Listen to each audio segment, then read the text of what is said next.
Lideresas trae las voces de 9 mujeres en altos puestos ejecutivos de grandes compañías. 9 mujeres que rompieron el techo de cristal. Todas son ambiciosas, todas están preocupadas por la brecha de género y convencidas de que a mayor diversidad, mejor rendimiento económico y mejores ambientes laborales. Todas tienen la responsabilidad consciente de hacer lugar para que cada vez haya más mujeres en espacios de decisión. Vale la pena escucharlas.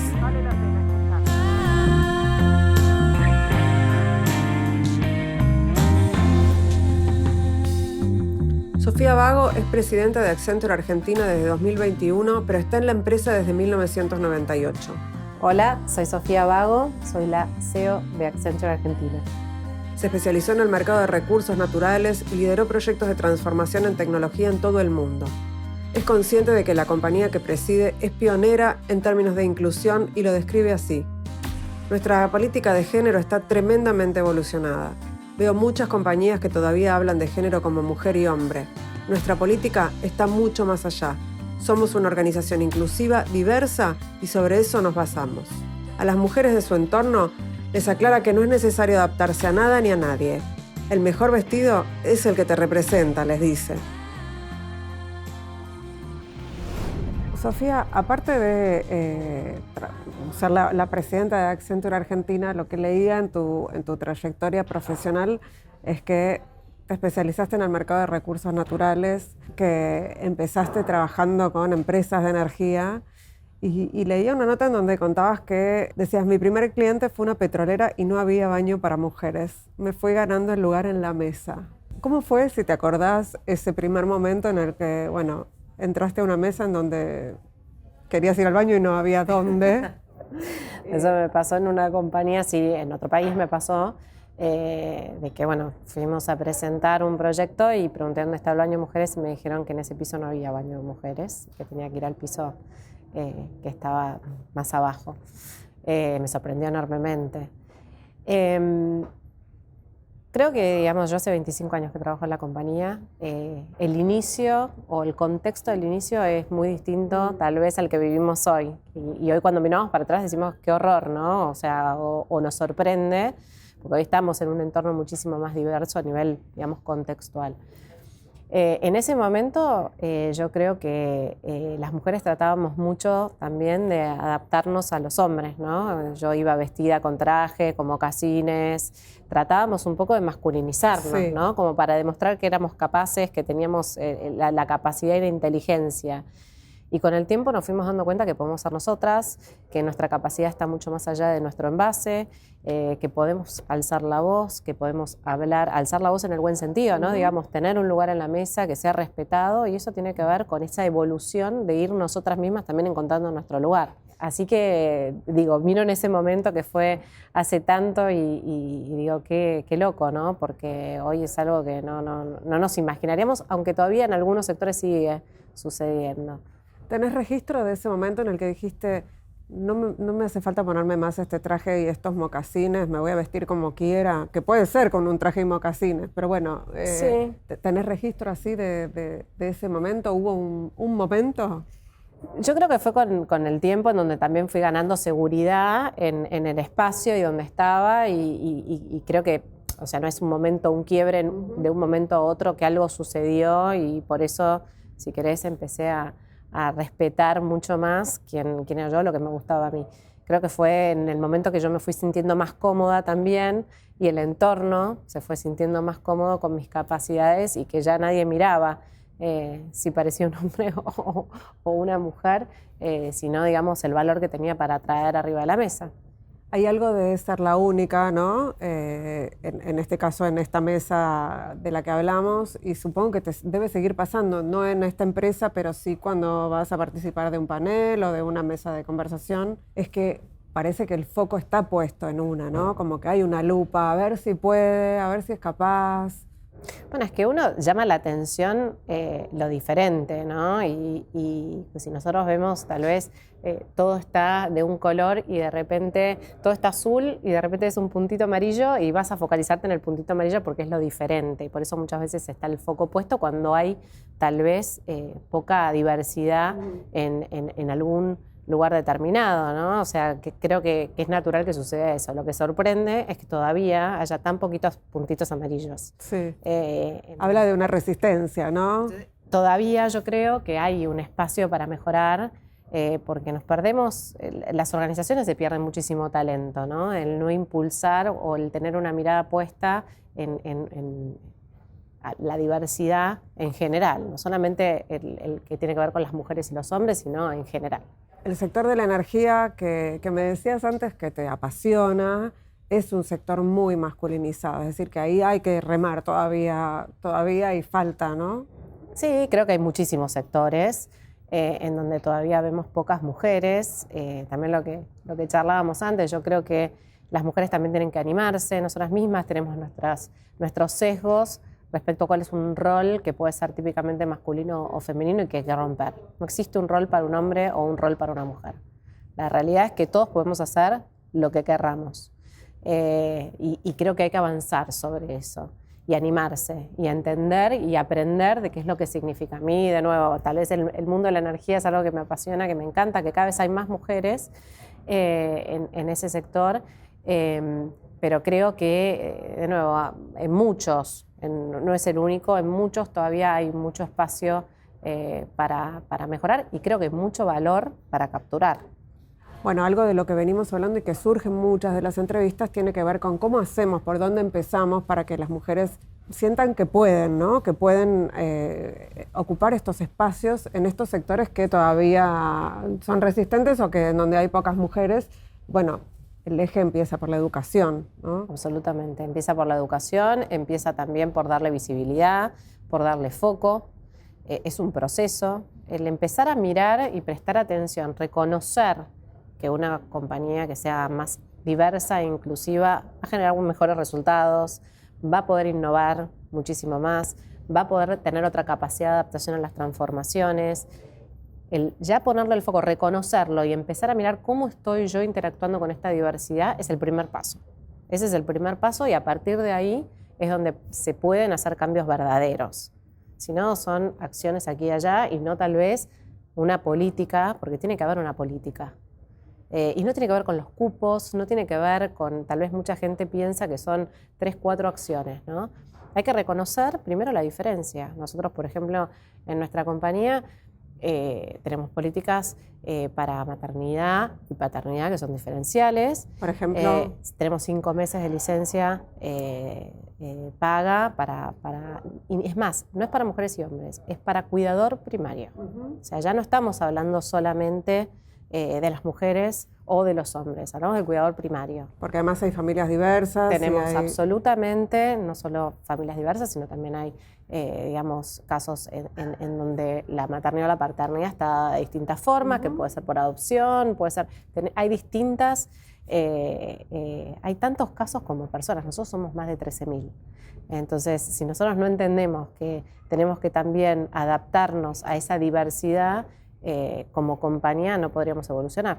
¿Y cómo se explica a otras empresas que se resisten, por ejemplo, a estas licencias extendidas, que esto es bueno para la rentabilidad? No es solo una cuestión de derechos, porque es una cuestión de derechos, pero digo, también es una cuestión de oportunidades económicas, ¿no? Si no, siempre quedan afuera, o las mujeres porque son madres, o en este caso a las personas que tienen que cuidar.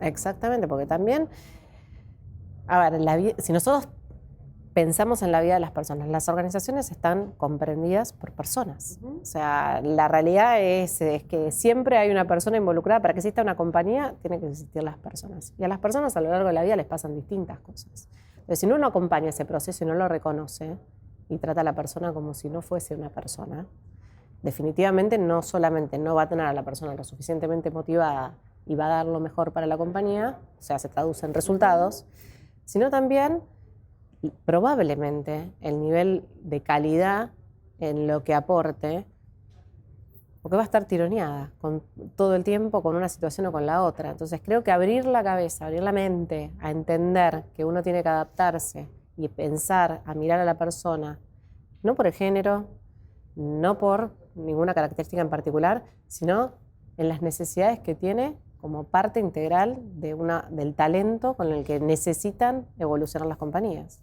Hay un tema con el tipo de liderazgo también, ¿no? No es lo mismo un liderazgo, creo yo, no es lo mismo un liderazgo de una mujer que tiene perspectiva de género que un liderazgo, otro tipo de liderazgo. Y vos decías en un momento en que la prioridad tiene que ver con un liderazgo inclusivo, ¿no? ¿Cómo lo ejercés vos? ¿O si lo pensás, ¿no? Sí. Tal vez no es que lo pienso, digamos, lo vivo. Nosotros somos una organización inclusiva y diversa, pero real. ¿Sí? Esto que te decía, nuestros baños no tienen género, trabajamos, digamos, con las personas y las capacidades y el talento de las personas, independientemente de todo lo ajeno. ¿Sí? Puede ser personas que tal vez tengan alguna discapacidad, puede ser, digamos, personas que trabajan en forma remota, puede ser personas, digamos, que tienen tal vez para otras industrias está fuera del mercado laboral porque tiene más de 45 años. O sea, son todas acciones que nosotros pusimos en práctica y somos de esa manera diversos e inclusivos. Ahora, si vos me decís, si yo pienso en ser inclusiva, ya naturalmente me sale porque básicamente convivo de esa manera y porque me parece que todos entendimos que las miradas y las perspectivas diversas, y de nuevo, absolutamente distintas, enriquecen no solamente la toma de decisiones, sino la mirada estratégica. Pero la empresa tiene políticas de reclutamiento que tienen que ver con esto, ¿no? Sí, absolutamente. Con la falta de sesgos, digamos. Exactamente. Con dejar fuera los estereotipos y contratar en particular gente diversa. No sé cómo tienen currículum ciego o algún tipo de política de reclutamiento así. Directamente ni lo miramos. O sea, no es un tema que se mire. O sea, no. Nosotros hemos hecho una evolución, creo. Y tratamos de volcarlo también a nuestros clientes porque la realidad es que lo importante es el talento. Es el valor que la persona puede traer a una organización que confluye en un todo que genera un crecimiento. Esta empresa tiene más del 50% de mujeres. 54. 54, que es casi el porcentaje de población, ¿no?, que tenemos las mujeres. Es una excepción absoluta. Pensaba en cómo te llevas con el mentoreo, cómo te llevas con esto de conseguir que haya más mujeres y más personas de la diversidad en lugares de decisión, que eso es todavía existe el techo de cristal, en muchos casos es de cemento, ¿no?, para muchas. El mentoreo es parte también de nuestra cultura. O sea, desde que ingresás a trabajar, yo desde que empecé a trabajar tengo un mentor. Y mis mentores han sido la mayor parte de mi carrera hombres. He tenido mentores informales, pero mis mentores formales han sido en general hombres. Y son hombres que me han enseñado y me han dado la oportunidad. El primero es Sergio, mi antecesor. Sergio Kaufman, que Sergio es una persona que tiene una mirada absolutamente innovadora y siempre me ha acompañado y ha creído en mí, me ha impulsado, ha sido un mentor maravilloso. Pero es parte de quiénes somos nosotros. Yo básicamente lo que trato es pregonar con el ejemplo. Yo soy mamá, igual que muchas mujeres, tengo 2 hijos, padres que ya están en edad avanzada. La realidad de la vida de todos, y trato de con el ejemplo contar y ser muy abierta a circunstancias que nos pasan a todos, ¿no? Con lo cual, a partir de eso y de mis experiencias, dándole visibilidad y charlando y siendo real. ¿Cómo te llevas con la ambición? Hay como un sesgo negativo para las mujeres, ¿no? Hablar de ambición para las mujeres, sos ambiciosa, sos medio bruja, medio mala, y un tipo ambicioso es medio un capo, uno que quiere crecer. Es un sesgo que existe, sí. A mí, de nuevo, no creo que la ambición, o sea, la palabra ambición está tal vez un poco bastardeada, ¿no? Porque no está mal tener ambición. Ambición es querer hacer algo mejor, querer hacer algo más, crecer. creo que la mirada de la ambición es esa, el estereotipo que se puso probablemente venga de las películas. Sí. Yo creo que se generó ese estereotipo también neutralizando un poco a las mujeres, Claro. ¿no? Y la capacidad de las mujeres. Claro. Pero creo que la ambición hay que entenderla y como algo positivo, ¿no? Como algo negativo. Vos Tanto sos para los hombres como para las mujeres. Yo Vos soy sos ambiciosa, absolutamente sí. Yo quiero crecer, quiero aprender, quiero hacer un cambio, quiero dejar una huella. Entonces, en definitiva, sí soy ambiciosa. ¿Y siempre lo pensaste así? Siempre. Desde que empezaste a estudiar, digamos. Pensabas, bueno, quiero crecer, quiero llegar, Siempre, sí. Siempre dije, quiero seguir aprendiendo. Y encontré el lugar en donde no dejé de aprender en 25 años. Entonces, continuamente cada año voy aprendiendo más y más y más y más. Y eso es parte del crecer y esa fue mi visión. ¿En algún momento pensaste, es demasiado, no voy a poder, me bajo acá? Sí, si te dijese que no, estarías mintiendo, porque la realidad es que sí, porque todos nos pasan cosas en la vida, tal vez, como cuando fui madre por primera vez, me costaba muchísimo dejar a mi hijo, y por eso también entiendo nuestras políticas de guardería, por ejemplo, o de flexibilidad. Ahora el híbrido está más normalizado, nosotros lo tenemos hace muchísimos años, este modelo híbrido de trabajo en donde vos podés estar con tus hijos, ¿no? Y el soft landing, ¿no? También. El soft landing, o sea, la verdad que nada, creo que hay un montón de herramientas que te ayudan. Ahora, igualmente, creo que a todas las mujeres nos cuesta muchísimo cuando dejamos un bebito dejarlo. Y en esos momentos en donde uno se plantea, digamos, ¿qué hago? ¿O estoy haciendo lo correcto? Sí. Mi bebito me necesita. Estoy siendo una mala madre porque lo dejo, y la realidad es que no, y mis hijos son felices, y fue un momento en donde necesité la logística que me acompañe, la ayuda. Por eso creo que las compañías es importante que den esa ayuda, porque tanto de nuevo a las mamás como a los papás que cuidan a sus hijos necesitan en ese periodo de maternidad o paternidad tener una cierta ayuda para poder ser plenos en ambos lugares, ¿no? En el trabajo y en su casa. Sí, además si no lo tenés en la compañía, tenés que tercerizar, o sea, de alguna manera tenés que tener alguna red, si no es imposible avanzar Pero culturalmente, digamos, yo me acuerdo, y esto también tiene que ver lo que decíamos recién, tal vez con los estereotipos que se han formado, cuántas mujeres decían, me tengo que quedar porque tengo un hijo enfermo, o me tengo que ir a hacer una mamografía, así tan abiertamente. No muchas. No. Lo escondían, porque era mostrar una debilidad. Claro. Bueno, desde el momento que uno lo reconoce como que no es una debilidad, uno lo dice abiertamente. Yo digo abiertamente, mi agenda es abierta. Todo el mundo sabe si yo tengo que hacerme un estudio médico o si me quedo porque un hijo mío está enfermo. Hay flexibilidad, las organizaciones tienden a flexibilizarse, porque es no reconocer una realidad. Sí, eso, que son personas. Y perdemos talento. O sea, en ese camino se pierde mucho talento. Entonces, facilitando eso es donde el talento empieza a florecer. ¿Y cómo te llevas con el dinero? Porque, bueno, hablamos de la ambición y hay otra cuestión que tiene que ver con que en general las mujeres tampoco hablamos de plata. No es un tema que circule en las conversaciones, como que hay cierta culpa de hablar de dinero, de ganar dinero. Y en algunos casos es positivo la conversación, porque además te sirve para aprender a negociar, por ejemplo. Sí, yo creo que hay también, o sea, justo estamos tocando todos temas en donde hay un cierto sesgo. Yo tengo una amiga mía que es maravillosa, Ana Cohen, que Ana, digamos, da muchísimos cursos, muchas veces, digamos, lo hace inclusive por vocación, de manejo financiero y de inversiones para las mujeres, ¿no? Las mujeres típicamente como las variables que teníamos eran tantas al mismo tiempo, tal vez no le poníamos el foco. Ahora, en donde todo está muchísimo más fácil y mucho más repartido, de alguna manera sí podemos poner los focos, y somos muy buenas. La forma en la que una mujer invierte versus un hombre, somos muy buenas.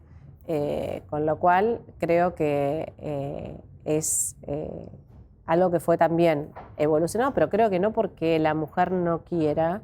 Hay una cierta vergüenza de tal vez hablar de dinero, pero creo que con el tiempo nos fuimos acomodando y empezamos a hablar entre nosotras al principio y después también con los hombres que nos ayudaron a aprender cómo negociar, cómo ser. Y después también tenemos nuestra inteligencia emocional para negociar. tenemos como activos extra y que tenemos que también aprender a usarlos, ¿no?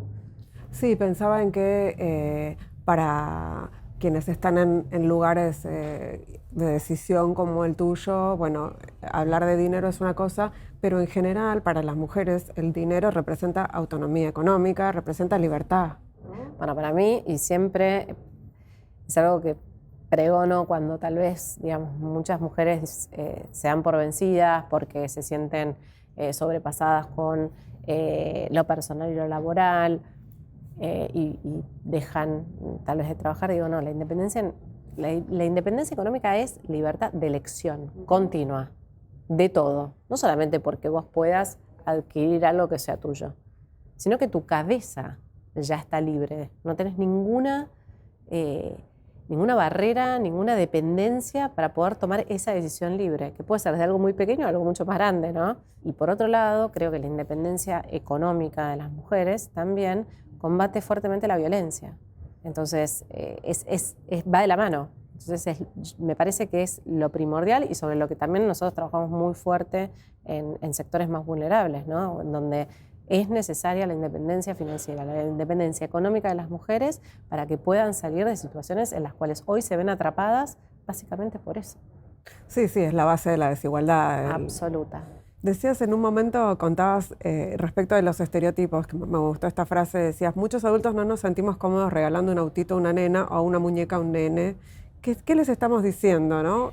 Pensamos que no va a manejar, ¿por qué nos cuesta regalarle una cocinita a un varón? Me pareció súper interesante, digo, ¿cómo vos trataste de hacerlo con tus hijos? ¿Cómo te salió? Imagínate, yo tengo 2 hijos varones. O sea, a mí justo, digamos, Dios me mandó 2 varones. A mí también. ¿Vos también? Yo quería, digamos, tal vez algo más diverso, pero me mandó 2 varones que son maravillosos y me enseñan todos los días. Y yo los escuché mucho a ellos, cuál era su necesidad, y no me condicioné por lo que decía el resto. Y por ahí sí recibí muchas críticas porque no le regalaba algo típicamente de varón y no me importaba mucho. La verdad que no me importaba mucho. Y tengo otra frase tuya que me gustó, que tiene que ver con lo que un posteo que hiciste el 8 de marzo, que dice, a todas las mujeres de mi entorno les digo, el mejor vestido es el que te representa, el tono adecuado para hablar es el genuino y natural a tu esencia. Es una frase más larga, pero creo que tiene que ver con esto que hablábamos al principio, ¿no? De sacarse el traje si te lo querés sacar y ponerte lo que quieras para poder hablar, ¿no? Para ser escuchada. Para mí tiene que ver con el respetarse a uno mismo, no tratar de meterse en el traje de otro, ser uno. Si uno tiene la inteligencia, el valor, tiene la capacidad sola, va a crecer. Hay algo de, bueno, no lo dijimos así, pero lo sobrevolamos, que tiene que ver con esto del síndrome de la impostora, que es, bueno, primero creer que tiene la capacidad, el valor y la voz, ¿no? Pero claro porque que sí. Primero es eso y después... Claro que sí. Bueno, que fue un poco mi proceso, ¿no? Digamos, el tener la seguridad, el no sentirse en deuda, ¿no? Porque creo que nosotras como mujeres todo el tiempo nos sentimos en deuda. Empezar como a relajarnos con eso y decir, bueno, yo me respeto tremendamente. A mí me encanta, digamos, vestirme en forma, tal vez uso zapatillas, remeras y te dicen, bueno, la CEO la compañía. Soy yo. Y así esta organización me eligió para liderarla porque es inclusive diversa. Soy muy diferente a mi antecesor, pero así se me respeta. Hay otra cuestión que quería abordar y que tiene que ver con esta idea de la meritocracia, ¿no? Que en general es aplicada solo a las mujeres o a la diversidad, ¿no? Como que a nosotras nos miden por la capacidad y nos hacen pensar muchas veces que si vos querés, podés, cuando en realidad, bueno, no todas las que quieren pueden, ¿no? O sea, está bueno querer y sabemos que a veces podemos, pero no todas podemos. ¿Cómo te llevas con esas ideas? Para mí es clave ser vocal en las necesidades que tiene cada una, hombre o mujer. Porque muchas veces decís, no, esta posición requiere que viaje muchísimo y entonces no puedo estar con mis hijos, entonces no es aplicable. O para crecer están estas condiciones que en definitiva a mí me limitan de tal manera y no me permiten hacerlas. Primero, ser vocal, es decir, yo tengo la capacidad para hacerlo, estas son mis condiciones. Entonces, ir armando, porque tal vez no hay un reconocimiento del otro lado que esa es la necesidad, ¿sí? Entonces, para empezar, tiene que ver con eso, con el nosotros decir qué es lo que necesitamos, porque al fin del día lo importante no son, digamos, de la forma que lo hagas, sino que lo hagas, ¿no? Entonces creo que es importante eso y ir armando nuevos modelos. Es responsabilidad de ir levantando esas diferencias para armar nuevos modelos, a veces no se reconoce. Pero creo que lo que pasa es que, de nuevo, yo trabajo en una compañía que es inclusive diversa por definición. Jamás hubo un rol que era o para un hombre o para una mujer. Nunca. Nunca. Y no tuvimos que demostrar distinto. A nosotros cuando se nos evalúa por igual. Con las capacidades, no por el género. Jamás. Es un privilegio. Es un privilegio, por eso digo, es un ejemplo y que le damos mucha visibilidad porque creemos que las compañías que no lo tienen se están perdiendo mucho, pero mucho.